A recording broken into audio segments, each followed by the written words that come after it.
ഡോക്യുമെന്ററിയിലെ ഒരു ഭാഗം ശ്രദ്ധിക്കൂ. ഈ ശുഹദാക്കൾ ഇപ്പോഴും ജീവിച്ചിരിക്കുന്നുവെന്നത് ഏർവാടിയിലെത്തുന്ന ആർക്കും ബോധ്യപ്പെടും. മാറാരോഗങ്ങളിൽ നിരാശ പൂണ്ടവർ, ചിത്തഭ്രമം ബാധിച്ചവർ, മാനസിക പിരിമുറുക്കം അനുഭവപ്പെടുന്നവർ തുടങ്ങി ഏർവാടിയിലെത്തുന്നവരുടെ പ്രശ്നങ്ങൾ പലതരങ്ങളാണ്. എല്ലാവരെയും ശുഹദാക്കൾ നേരിട്ട് നിയന്ത്രിക്കുന്നുവെന്നതാണ് ഇവിടെ ദർശിക്കാവുന്ന ചിത്രം. ഹൈന്ദവ ആചാരങ്ങളിൽ പലതും ഇവിടെ നടമാടുന്നു. കാശി, രാമേശ്വരം, പഴനി എന്നിവിടങ്ങളിൽ ഹിന്ദുക്കൾ ആചരിച്ചുവരുന്ന തലമുണ്ഡനം ചെയ്യൽ വഴിപാട് ഇവിടെ എത്തുന്നവർ നടത്തുന്നു.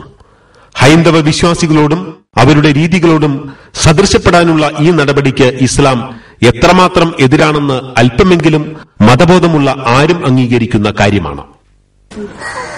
നേർച്ചുകൊണ്ട് എന്താണ് ഫലം കണ്ടു തുടങ്ങിയോ? ഇതുവരെയും ഒരു കൊല്ലമായി. ഇതുവരെയും എന്റെ ഇല്ല. അപ്പൊ എന്താ നിങ്ങളെ നേർച്ച എന്താണ്? നേർച്ച എന്താണെങ്കിൽ പയ്യനക്ക് മുടിയെ കളയണോ കേട്ടാ, അവിടെ മണ്ണെല്ലാം ശരിയാവണം. ഈ കുട്ടിന്റെ ഈ കുട്ടീന്റെ മണ്ണെല്ലാം ശരിയാവണം. മുടി കളയണം. ആമാ, ഈ ചെറുക്കനുடைய കാര്യമോ പയ്യൻ. കണ്ണും കാതും മനസ്സും പ്രവർത്തിക്കുന്ന ഏതൊരാൾക്കും മനസ്സിലാക്കുവാൻ സാധിക്കുമാറ് ഏർവാടിയിൽ തട്ടിപ്പുകളും വെട്ടിപ്പുകളും ചൂഷണങ്ങളും തകൃതിയായി അരങ്ങേറുകയാണ്. ദുർബല ന്യായീകരണങ്ങൾ കൊണ്ട് അവയെല്ലാം മറച്ചുവെക്കാനാവുമെന്നാണ് തൽപരകക്ഷികൾ ധരിച്ചിരിക്കുന്നത്. ഇർഫാദ് ലേഖകന്റെ വരികൾക്കിടയിൽ വായിച്ചാൽ തന്നെയും കേസെടുക്കൽ തുടങ്ങി ഏർവാടിയിലെ അനാചാരവൃത്തികളുടെ യഥാർത്ഥ ചിത്രം നമുക്ക് കാണാം. ഭ്രാന്ത് അഭിനയിക്കുന്നവർ ഇവിടെയുണ്ടെന്ന് അന്നാട്ടുകാരനായ സർവർ ആലം പറഞ്ഞു. ചിലർ വിവിധ കേസുകളിൽ മുങ്ങി ഇവിടെയെത്തി ചങ്ങലയിൽ കഴിയുന്നവരാകാം. വലിയ ക്രിമിനലുകളെ അറസ്റ്റ് ചെയ്യാൻ CBI ഏർവാടിയിലെത്താറുണ്ട്. നിയമത്തിന്റെ കുരുക്കിൽ നിന്ന് രക്ഷപ്പെടാൻ കയ്യിലും കാലിലും ഇത്തരക്കാർ സ്വയം കുരുക്കുകളിടുന്നു. ഭ്രാന്തന്മാരെ പോലെ അഭിനയിക്കുന്നവർ തട്ടിപ്പ് നടത്തുന്നുവെന്ന് കേട്ടു. എന്താണ് സത്യാവസ്ഥ? പലരും തൊഴിലെടുക്കാതെ ജീവിക്കാൻ ഭ്രാന്തന്മാരെ പോലെ അഭിനയിക്കുന്നുണ്ട്. മക്കാമിനടുത്ത് ഇളകിയാടുന്നവരിൽ പോലും വ്യാജന്മാരുണ്ട്.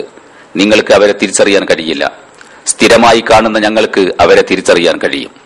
പോലീസ് പിടിക്കുമ്പോൾ ഇബ്രാഹിം ബാദുഷയുടെ പേര് വിളിച്ചു ഭ്രാന്തന്മാരെ പോലെ ഓടി നടക്കുന്നു.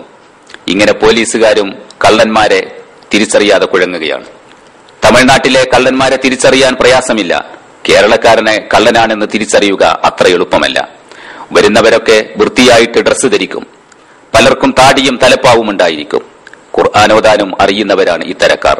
ഇവരെ എങ്ങനെ സംശയിക്കും? സാമൂഹ്യദ്രോഹത്തിന്റെയും തിന്മകളുടെയും മനുഷ്യരാഹിത്യത്തിന്റെയും വളർത്തുകേന്ദ്രമായി മാറിക്കഴിഞ്ഞിരിക്കുകയാണ് ഏർവാടി എന്ന സത്യം മറച്ചുവെക്കുവാൻ ആർക്കും സാധ്യമല്ല. കണ്ണും കാതും കരളുമുള്ള പച്ച മനുഷ്യർക്ക് മനസ്സിലാക്കുവാൻ സാധിക്കുമാറ് യാഥാർത്ഥ്യങ്ങൾ ഇവിടെ വ്യക്തം. ചികിത്സയുടെയും ആത്മീയ സൌഖ്യത്തിന്റെയും പേരിൽ നിരപരാധികൾ പീഡിപ്പിക്കപ്പെടുന്ന കാഴ്ച ഇവിടെ കാണാം. കാലിൽ ഇരുമ്പ് വളയവും ചങ്ങലയും അണിയിക്കപ്പെട്ട് നരകയാതന അനുഭവിക്കുന്ന ഒട്ടനവധി പേർ.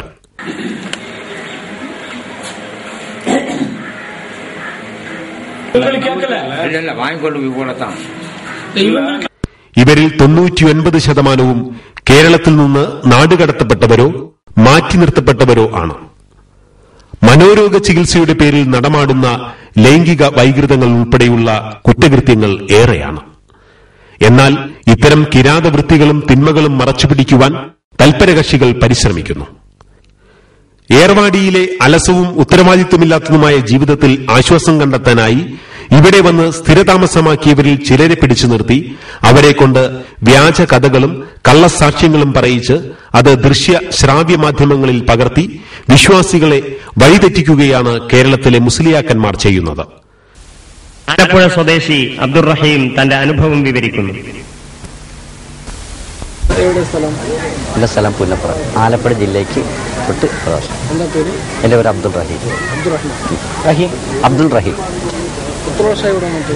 ഇവിടെ വന്നിട്ട് 7 വർഷമായി. 7 വർഷത്തിലും ആയെങ്കിലും ഞാൻ നേരെ വീട്ടിൽ പോകും, ഇവിടെ നിൽക്കും. കുടുംബസമേതമാണ് ഇവിടെ വന്നിരിക്കുന്നത്. ഇവിടെ വരാനുള്ള കാര്യം എൻ്റെ ഭാര്യയൊക്കെ ഒരു മാനസികമായിട്ടൊരു അസുഖം ഉണ്ടായി. അപ്പോൾ ആലപ്പുഴ മെഡിക്കൽ കോളേജിൽ ഏതാണ്ട് ഒരു 6 മാസത്തോളം കിടന്നിട്ട് യാതൊരു കുറവുമില്ല.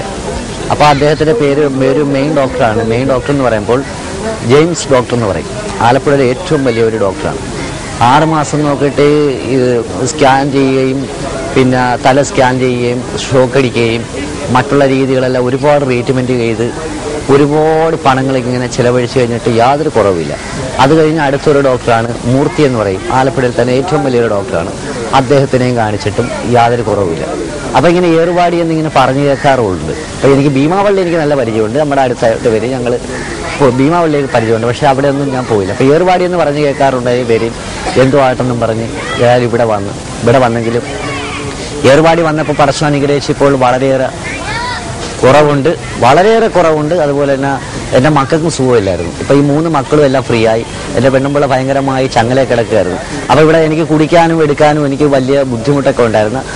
സാമ്പത്തികമായിട്ട് തരാനില്ലായിരുന്നു. അപ്പോൾ എനിക്ക് ഇവിടെ ഒരു സുൽത്താൻ എന്നും പറഞ്ഞ് ബഹുമാനപ്പെട്ട ഈ കമ്മിറ്റിയുടെ ഒരു അധികാരികളുമായ ബഹുമാനപ്പെട്ട ജഹാംഗീർ സുൽത്താനാണ് എനിക്ക് റൂം തരികയും എനിക്ക് സ്ഥിരമായിട്ട് എനിക്ക് ഭക്ഷണങ്ങൾ തരികയും ചെയ്തിരുന്ന എൻ്റെ ഒരു സഹകരണത്തിൻ്റെ പേരിൽ എനിക്ക് തന്നെ സഹായിക്കുകയും വളരെയേറെ സഹായ സഹകരണങ്ങൾ എനിക്ക് ചെയ്യും.